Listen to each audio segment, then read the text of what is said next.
Hello, hello. Welcome back to Align Your Day. We are in year 2023. That's crazy. I hope that the start of your year has gone well. I hope that maybe you were able to gain new insights or reflections for how you want to go about your 2023. And also, if you're still in that phase of like, you know what, I'm not quite sure what I want this year to look like. I'm not quite sure what I want to focus my efforts on, what maybe lessons I want to take with me, lessons I want to leave. Just also reminding you to give yourself that grace, giving yourself that grace and that space. Because when you give yourself that grace and that space, then that deeper clarity can be coming to you, right? Instead of trying to force yourself to really think of that answer, to come up with the ideas, to come up with the new goals or reflections, giving yourself that space and ease can almost allow for that clarity to come through because you're not putting as much pressure on it, right? Like if you think about it in a relationship, right? Think about if you have this one person who's really clingy, always needs that other person, super codependent, desperate for their attention, desperate for their love, it's going to be a little bit of a turnoff to that other person unless they're an anxious attachment style, right? So it's going to be like, okay, girl, like, why are you on top of me? Like, chill, right? So think about that with your 2023 and your goals, right? If you're on top of everything, trying to force everything, trying to control, really give yourself that space and that ease and that reminder for you. So I wanted to come through with that before we went into today's topic, today's message. And so I guess with that, right, like let's get into it. So today's topic I wanted to kind of share and discuss and kind of permeate in your, mind today is the notion of how to live a soft life for corporate women. So I know obviously, a bunch of people that I know, my friends, myself right now as well, or, we're all in, not all, but a lot of us are, majority of us are in still that kind of corporate lifestyle, right? Like we work a corporate job, we have this 9 to 5, we have managers above us that have expectations for us. Maybe we're working from home now. And I wanted to really speak to that niche and how to really incorporate this whole soft life, notion to when you have maybe a more stressful job, right? You have quotas you need to meet, you have managers that are annoying, and, you need to still do well and perform for them so that you can maintain good markings on your performance reviews.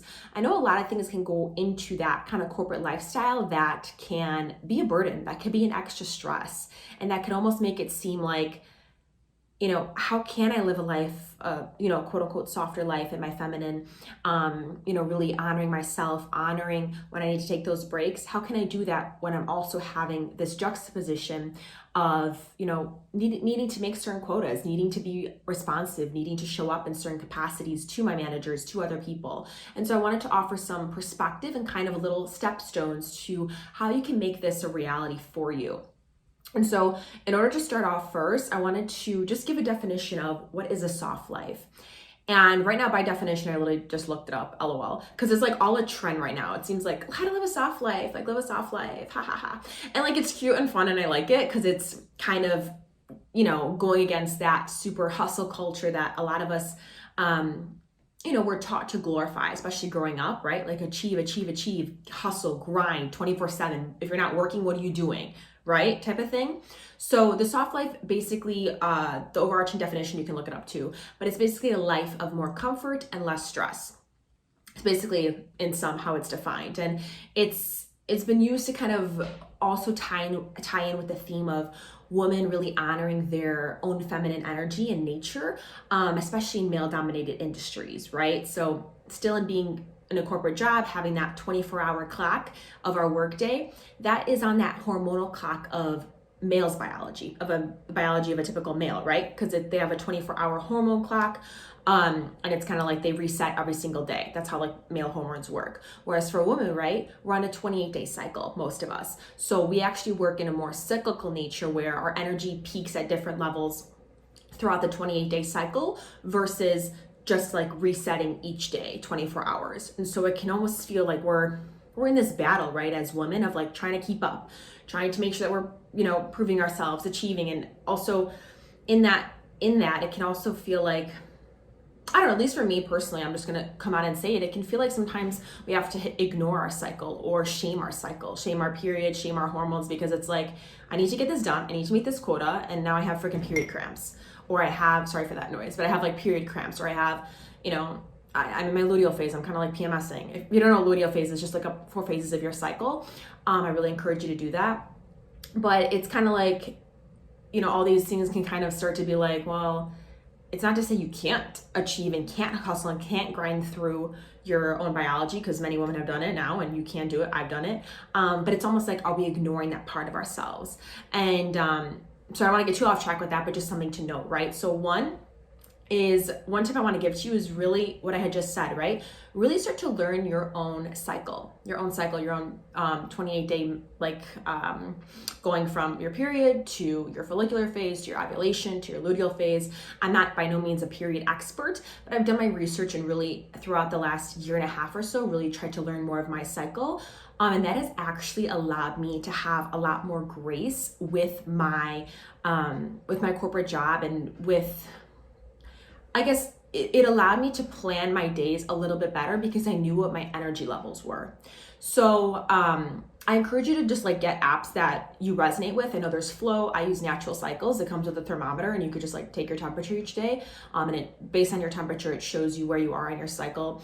Because when you're ovulating, up until your ovulation, your temperature will increase, and then right after, it'll decrease until you get your period. So it's just like little things like that where it's like, oh wow, you're actually tuning into your own biology.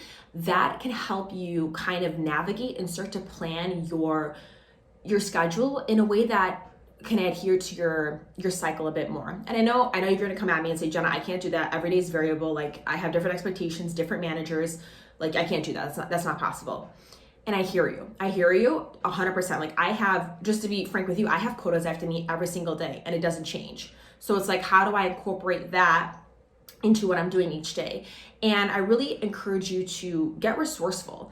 Is there, if you're starting to, let's say, track your cycle a bit more for a couple months, I would say at least 3 months is when you could start to build a baseline of ooh, okay, I know these days I'll have more energy, these days I won't. But I encourage you to do that because you might even just realize, oh wow, I'm feeling a lot more energized on these days. Usually I'm gonna pack in a couple more things and get ahead. And then I'll be able to kind of sit back those next couple of days when I know my energy will be lower. Or you could do it in a sense of what do you have control over in your job? Think about that. What do you have the most quote unquote control over? If you feel like your manager is super controlling, what are the little things throughout your day that you have control over? It could be your emails, right? It could be I know for a lot of jobs, there's extra learnings you have to do to level up to new positions and stuff like that. What do you have control over in your day? Be resourceful, get out of victim mentality, and start to own that. So ask yourself that first, right? What do you have control over? And then secondly, you can ask yourself, okay, based on what I'm noticing within my cycle, within my energy levels, because you can kind of track which days you're more energized or less energized, which days you have more. There's actually days in your cycle where you'll have more I don't know how to explain it. You'll be able to activate different parts of your brain more easily. And so some days it might be easier for you to do calculations. Some days it'll be a lot easier for you to have conversations and to network. So just get curious about, and I encourage you to read about your cycle and different parts of it, but that will indicate to you, okay, how can I, with the things I have control over, with the tasks I do have control over, how can I start to, plan those in a way that really honors my energy levels and honors myself as a woman, right? If you identify as a woman and you have that biological clock of that 28 days, then I really encourage you to start to know it more, because that starts to bring your power back, and you start to realize, okay, what are little things I do have control over, and how can I make sure that those are in alignment with what my hormonal clock is. So that's my first tip I have for you, is really get to know your cycle as a woman.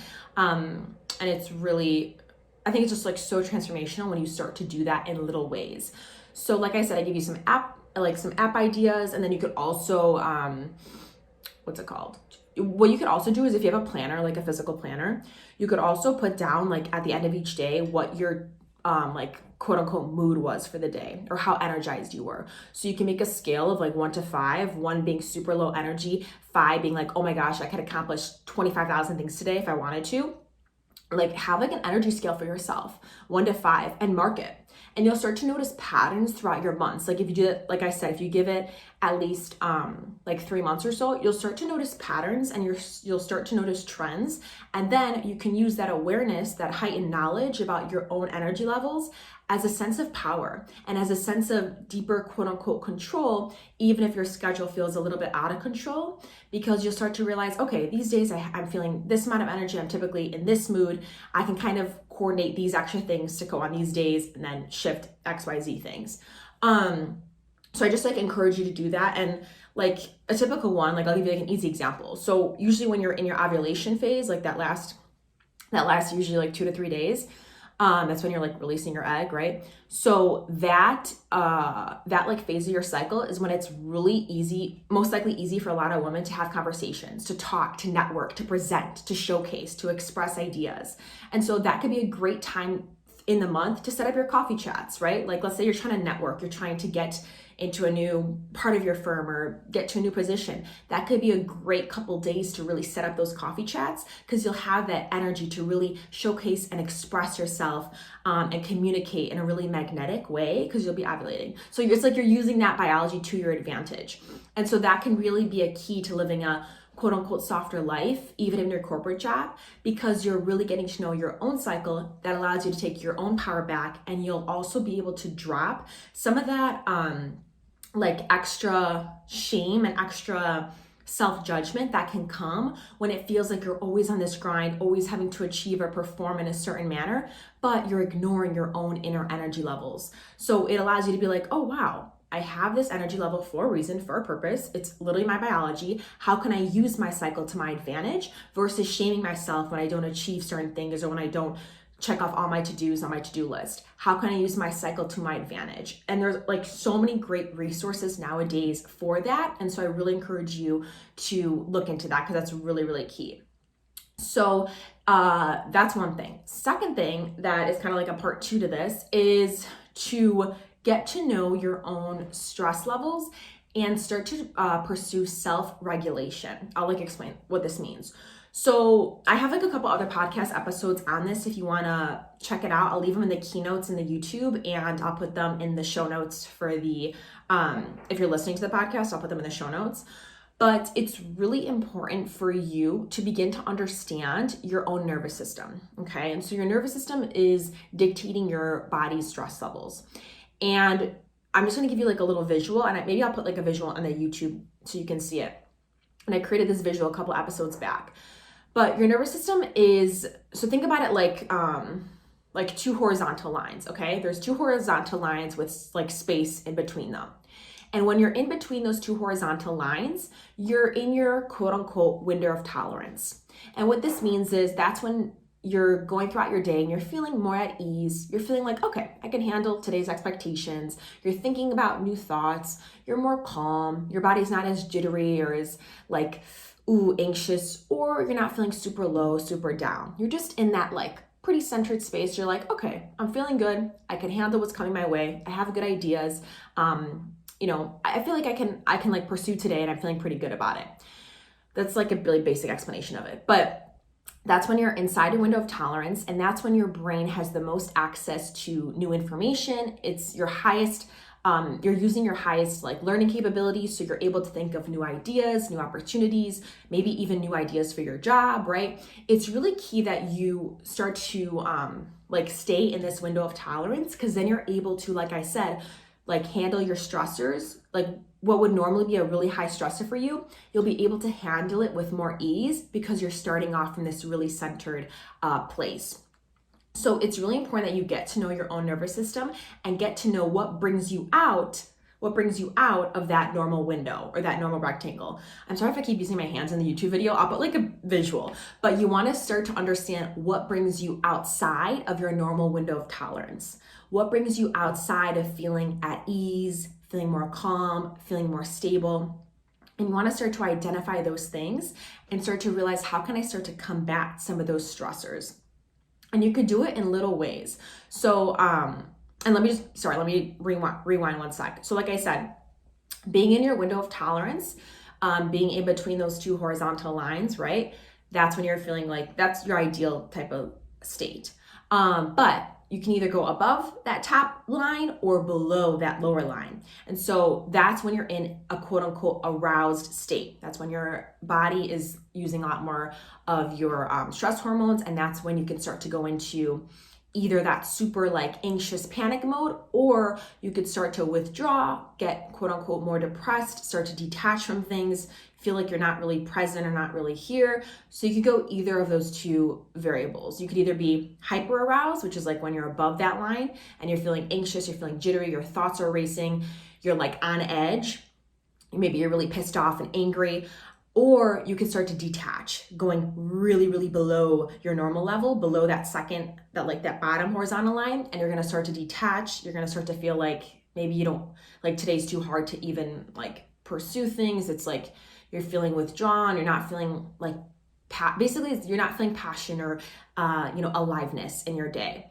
So you want to start to understand what are those things that bring you out of that normal zone, either bringing you up to hyperarousal or bringing you to lower, like below, like hypoarousal, and start to understand how you can combat that within your own like body. And one of the best ways you can do that is bringing little signals into your body. So like literally like little signals that bring you back into that normal zone. And I have like a full list of mini signals that take less than 30 seconds that bring you back into this zone. I have that all detailed in my like release stress and release people pleasing 5-day guide for corporate women. It's a free guide. I send it to you over 5 days, but I encourage you, if you want to really start to understand your nervous system and start to understand, what brings me out of my good zone and what makes me even more stressed that it feels like today's too hard to handle, I really encourage you download that guide, because that'll like, it's like 5 days for a reason, because like each step builds on the next.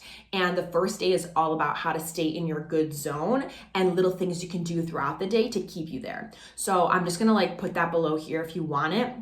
It's a really, really good resource. And so what I was saying before, let's go back to our main topic, right? Why is staying regulated, why is staying in your window of tolerance so important when it comes to living a soft life in your corporate job? This is because it allows you, when you're really doing regulation well, it's actually tapping into your body signals, and it's actually getting to know your own body cues. When you're in your mind all day, it's like you're thinking, you're analyzing, you're trying to come up with ideas. That's where a lot of the stress can come, right? That's where a lot of that added stress, that added overthinking can come. And it can feel like, how can you live a more comfortable and stress-free life when you're living in your head all day? That's why it's really important to start to drop your energy into your body and start to drop those jittery thoughts and really come into a more like at ease state. And like I was saying before, right? So when it comes to like living that soft life and stuff and living more comfortable and less stressed, you want to be able to identify the forks in the road to like you're living your soft life. And those forks in the road are your stressors, are your day-to-day stressors. So when you start to become aware of what are the little triggers I have throughout my day that really like bring me like out of my normal zone, that bring me out of ease, and start to like become aware of them, okay? Start to become aware of them. And like I said, use the signals that I'll give you in that 5-day guide to start to bring yourself back to calmness after you get triggered by those. That's really important, because as I was mentioning before, when you're back in this zone, in this window of tolerance, there's so many benefits to regulating your nervous system and staying in that good zone. Your hormones will be more balanced, right? And that leads to my first point of having a balanced cycle. If you feel like you have super intense period cramps or cycles all over the place, stress is a huge factor into this. So when you start to regulate your nervous system, you'll be more in touch with your feminine cycle. It'll be more regular, and you'll start to release some of that resentment you might have towards your period, because you'll probably be having a more enjoyable period, because you're going to be dropping your stress, tuning into your cycle. And that stress is a huge factor in period cramps and a lot more. So it's just really important to like start to begin that work. Secondly, it allows you, like I said, to stay in your thinking and learning brain. So when you're in that regulated state, like your day-to-day stressors won't seem as big or as large, or you'll be able to think of like new ideas for how to combat them. So maybe something happens at work and normally you get really anxious about it, you don't know what you're gonna do.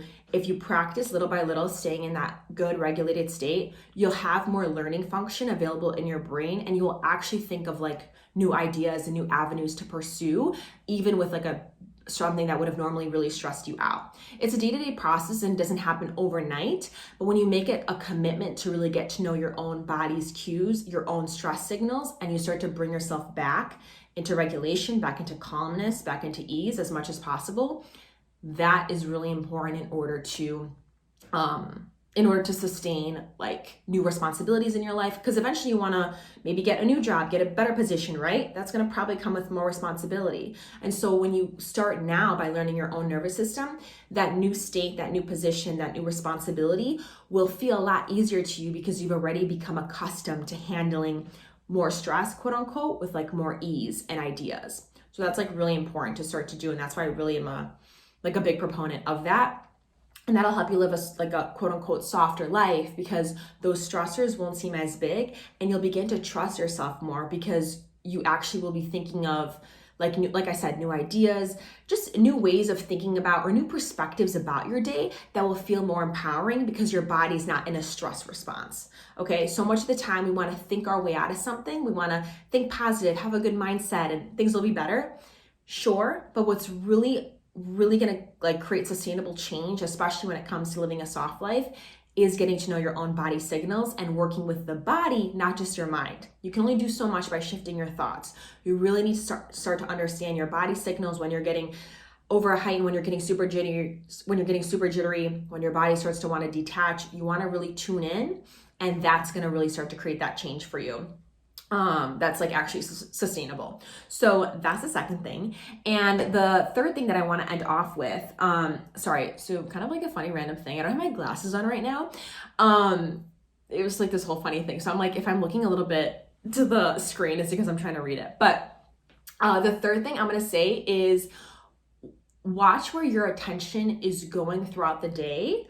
And how can you increase your attention span? That's going to be like the third thing that I'm going to end off with right now. And I'm probably going to make a part 2, but this is really key to living a soft life, especially for corporate women, because throughout the day now, you're probably working at home, right? And it's so easy. I've caught myself doing this too. I mean, how easy is it to, as like an email's loading or as a document's loading, to pop on your phone, scroll on social, 10 minutes have gone by. Okay, got to get back to the task, got to finish this. And just like you end up being in that cycle, right? Of like diverting your attention, getting distracted, then coming back. It's so easy to do that, especially when you're working from home. Maybe you're by yourself. It's easy to do that. I mean, it's easy to get bored, get impatient as things are loading. Feel like you need that spark of like excitement, so you go on social.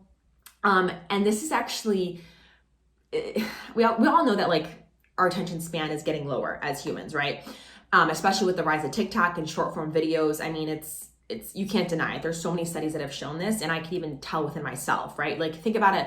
How many seconds does it take before you start to go on to the next thing if it bores you, right? So it's really, really key that you start to bring your attention, like start to understand where is your attention going throughout the day and how can you really start to increase that attention span.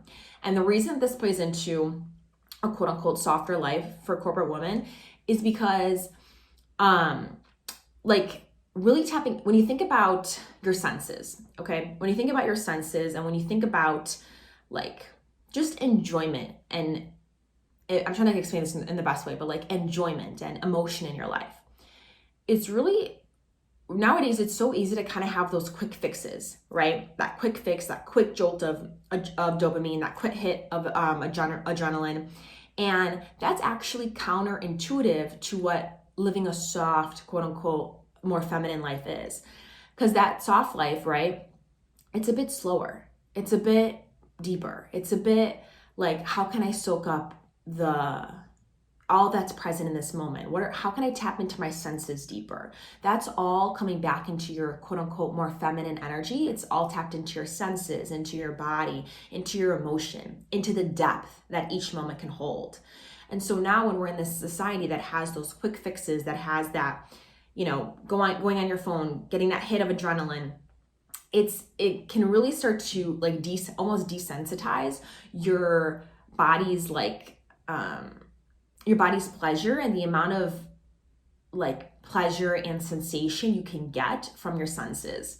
So what I encourage you to do in little ways to build that attention span is to ask yourself, how can you gain more like pleasure and joy from day-to-day things that you do, and really tap into that and see if you can increase that pleasure. So I'll give you some ideas. So one could be, as you're drinking your coffee in the morning, right?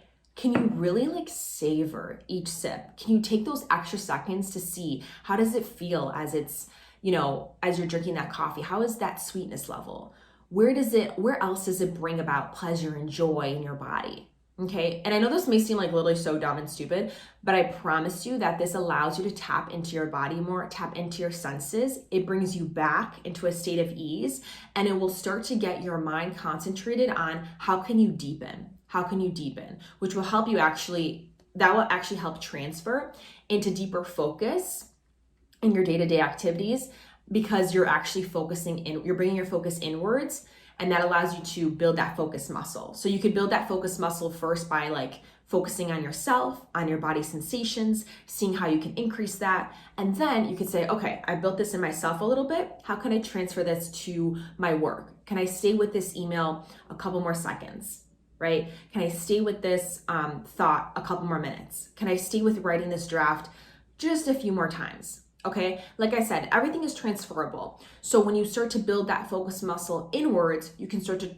shift that outwards. I hope that this is making sense. You could do this I'm trying to think of like little ways you can do this. Like it could even be gazing. Like, can you gaze a couple extra seconds outside your window? What do you notice? What can you really take in that moment? There's so much around you. There's so much pleasure and joy and wonder to be found in each moment. But it's up to you to ask yourself, how can you deepen that? How can you really like sit in that for a couple seconds? If we're thinking about, I'll give this other example. If you're thinking about like who you're grateful for in your life right now, can you sit in that gratitude for a couple more seconds? Like it's easy to say, I'm grateful for this person, I'm grateful for this person, I'm grateful for this person. But can you really feel that gratitude? Like, what does that person mean to you? Feel that in your heart. Where do you feel that gratitude? Where do you feel that love for that person? And can you allow it to expand you and really deepen within yourself? So that's like 3 little tips I wanted to give you when you start to really increase that focus muscle, increase that, like how can you increase your senses, that like the senses that you're getting on a day-to-day basis? How can you increase the pleasure from them? Can you take a couple extra seconds to really smell your food, right? All those are little things that you can do even in a quote unquote busy workday that will actually start to deepen your connection with your body, your connection with your senses, and thus allow you to live a more comfortable and stress-free life, because you're really starting to decrease some of that added stress that comes with always diverting your attention. And you'll most likely get your work done in a more efficient manner because you're building that focus muscle. So it's kind of like a 2-in-1. So I hope that this made sense and that this brought you a lot of value and kind of like a different approach to the very trendy topic of living a soft life in your corporate job. And yeah, I will talk to you so soon. And like I said, if you want help with that second pointer of really regulating yourself, go ahead and download that guide, that 5-day free email guide. It's amazing. It's filled with information. And I really encourage you to do that. But without further ado, I'll talk to you soon. I love you so much. And cheers to living a softer life in your 2023, being your dream woman and aligning your day in a way that's best for you. I'll talk to you soon, babe. Bye.